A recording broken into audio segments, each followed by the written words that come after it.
What is going on, everybody, and welcome to Monday, February 8th, 2021. It is the day after the Super Bowl. Congratulations to the Tampa Bay Buccaneers, to Tom Brady on winning yet another Super Bowl ring. I got cleaned out yesterday. Money on a bunch of props, none of them hit. It wasn't yellow Gatorade, he didn't, thank God. The coin flip didn't go my way, so that was tough. Not feeling so great, but they don't call this the hardest working, most accurate, most entertaining NHL sports gambling podcast on YouTube for no reason. My name is Pat Sellers, your host and commentator. We're gonna dive right back into it. Waking up early, hunting some winners for hockey. You can make back all the money you lost on the Tampa Bay Buccaneers last night. So in this video, we're gonna talk about the results from the weekend, talk about all the things that I got right that I told you, the most electric moments, the most devastating moments, what we learned from the weekend, and get right into predictions for Monday and Tuesday night. Keep it rolling here, 116 consecutive days of hockey coverage.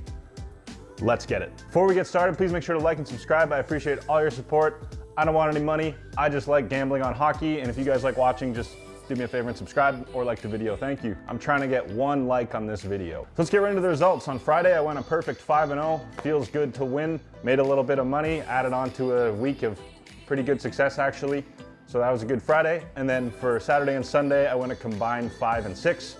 For the weekend, that brings me to 10-6, and my overall record now improves to 104-68. Just call me 60% Pat. Let's get right into ATODASO, the things that I said would happen that did end up coming true. Number one is the Tampa Bay Lightning did win by minus 1.5. It was by the skin of their teeth against the Detroit Red Wings, but they pulled it out with an empty netter in the last 30 seconds, I think, of the game, and I won on that one, so it felt good.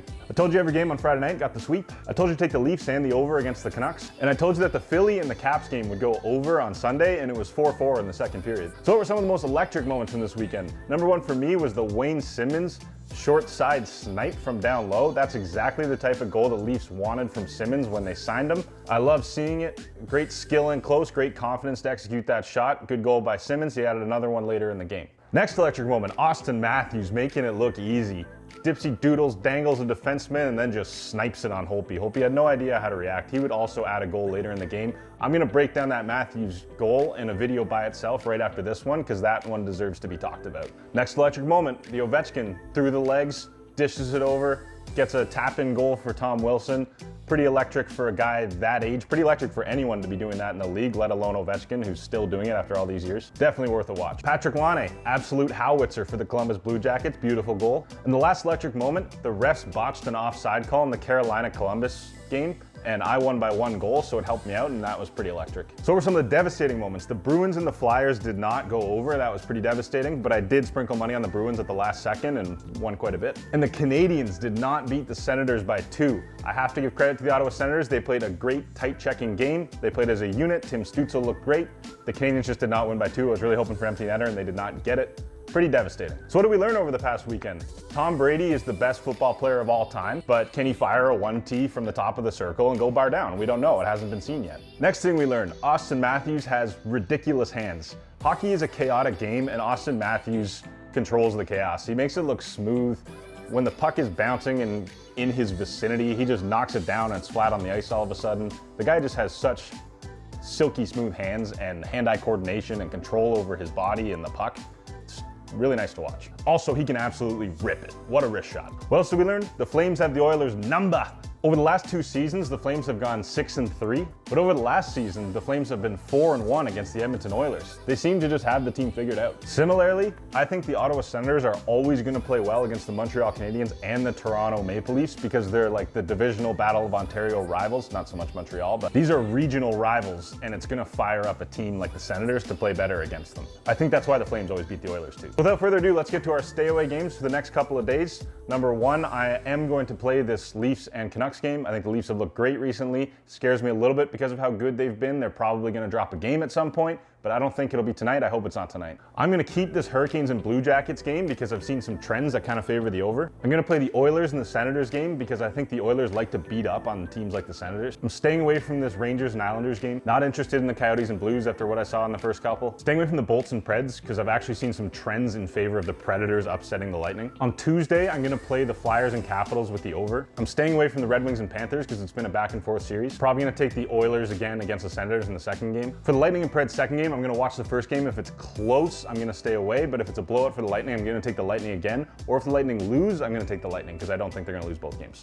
Hawks and Stars, I'm going to stay away. I think the Stars might be starting to have a little bit of struggles right now, and I think the Hawks are actually playing pretty well. Ducks and Knights, I think the Ducks have been playing well, but I think the Golden Knights are also playing well, and they have a better team, so I am going to play that game and take the Knights. Jets and Flames game, you got to stay away. These are always close games. I really don't know who's going to win or if it'll go over or under. Okay, so with all that out of the way, let's get into predictions of the remaining games, starting with Monday night.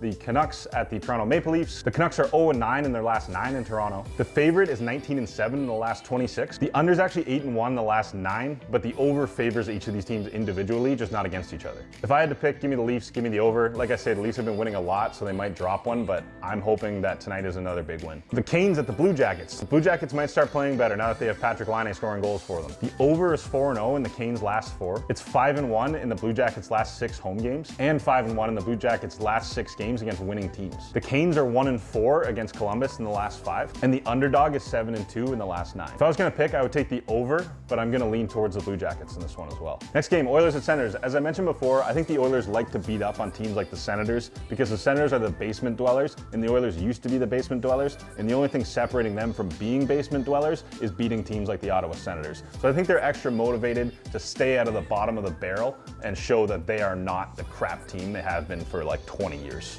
Pretty much since Gretzky left. The over is 6-1 in the last 8 meetings. The Oilers are 6-2 in the last 8, and I think they're going to take that Flames loss out on the Senators. All right, so on Tuesday, you got the Flyers and the Capitals. I'm once again going to take the over. The Capitals love the over. I don't know if I've even seen a Capitals game that hasn't gone over yet. The Flyers actually do have the Capitals number in this series, so if I was going to pick a team, I would probably lean towards the Flyers. They're 5-0 in the last 5 meetings. They're 6-2 when their opponent scores 5 or more in the previous game, and they're 9-3 when they score 5 or more in the previous game. The Flyers are also 12-4 in the last 16 road games. I would take the over in this game. I would lean towards the Flyers if I had to pick one. Oilers and Senators, game 2, all the same reasons as the first game. Probably going to take the Oilers once again in this game. I think one of the 2 games is going to be a very close contest. Lightning and Predators, as I mentioned before, watch the first game. If it's a blowout for the Lightning, take the Lightning in game 2. If the Lightning lose, take the Lightning in game 2. But if it's a close game, if it's overtime, stay away from the second game. Ducks and Knights. I love the Knights at home. I think this is a different caliber of team from the Anaheim Ducks. They're playing well, but so are the Knights, and they're a better team. Give me the Knights in this one. If I was going to lean on an over-under, probably the under, actually. Okay, so without further ado, my official picks, who I think is going to win and who I think is going to lose on Monday and Tuesday. Starting with Monday night, there are 6 games. Give me the Rangers, Jackets, Oilers, Leafs, Lightning, Coyotes. And then on Tuesday, Flyers, Panthers, Oilers, Lightning, Hawks, Knights, Sharks, Jets. That's who I think will win. So far, I've been pretty good overall over 2 days. I've had a winning record pretty much every single time. So the odds are, if you take every single one of these things, you'll be up. But no one ever does that. So just pick the ones you think are the best picks and make parlays out of them. Now my official bets, if I had to put money on something, when I win, you win, when you lose, I lose. My official bet for Monday night, I'm gonna take the Toronto Maple Leafs. I'm gonna parlay that with the over. I believe it's at 6.5. I'm also gonna take the Oilers to beat the Senators, probably in regulation, because the 1.5 I'm scared of and the odds aren't that great. So Oilers regulation over the Senators. And I'm gonna take the Blue Jackets to beat the Carolina Hurricanes, because it's good value. And then on Tuesday, I'm officially going to take the Flyers and the Capitals over. I'm going to take the Oilers once again. It scares me, but I'm going to take the Vegas Golden Knights as well. So that's it. That's what I think. All the latest news, action, greatest highlights from the weekend of hockey, all the predictions for the week going forward. Please take these picks. I hope you guys win a lot of money. I hope we bounce back from that terrible Super Bowl. I don't want to keep seeing Tom Brady win, but he does, so you got to respect the guy. I will see you guys on Wednesday. Take care. Thank you for watching. Please like and subscribe. Tell your friends, tell your enemies. Leave comments about what you like and hate and all that stuff. And we're going to keep it going. Yeah, cheers. See you on Wednesday.